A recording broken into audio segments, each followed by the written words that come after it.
Europe के कुछ देश, G7 के भी कुछ देश अब एक साथ आगे आ रहे हैं, जिससे कि अमेरिका की जो गुंडागर्दी है, जो दादागिरी है, उसका मुकाबला किया जा सके। देश के प्रधानमंत्री जी भी इस बात का बार बार आह्वान करते हैं कि हमें आत्मनिर्भर होना पड़ेगा, वापस हमें स्वदेशी को अपनाना पड़ेगा। सुबह से शाम तक जो भी हम विदेशी कंपनियों के प्रोडक्ट्स इस्तेमाल कर रहे हैं, उससे भी हमें बचने की ज़रूरत है। पूरी दुनिया में एक नया न्यू वर्ल्ड ऑर्डर बन रहा है और इस न्यू वर्ल्ड ऑर्डर में ब्रिक्स कंट्रीज, पूरा भारत,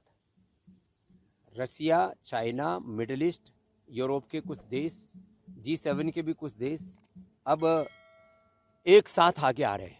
जिससे कि अमेरिका की जो गुंडागर्दी है, जो दादागिरी है,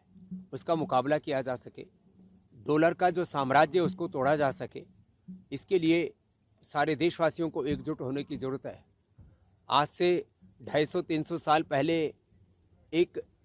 कंपनी ने देश को गुलाम बनाया था, ईस्ट इंडिया कंपनी, और करीब 10 ताकतवर लोगों ने लगभग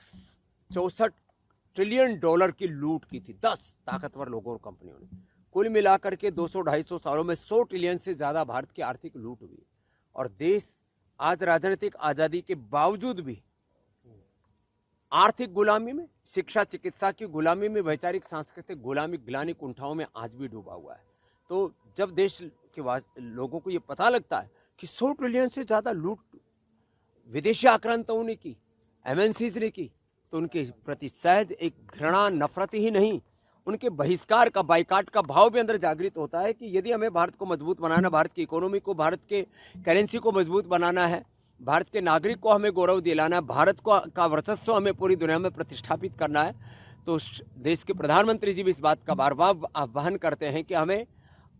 आत्मनिर्भर होना पड़ेगा, वापस हमें स्वदेशी को अपनाना पड़ेगा। सुबह से शाम तक जो भी हम विदेशी कंपनियों के प्रोडक्ट्स इस्तेमाल कर रहे हैं, उससे भी हमें बचने की ज़रूरत है।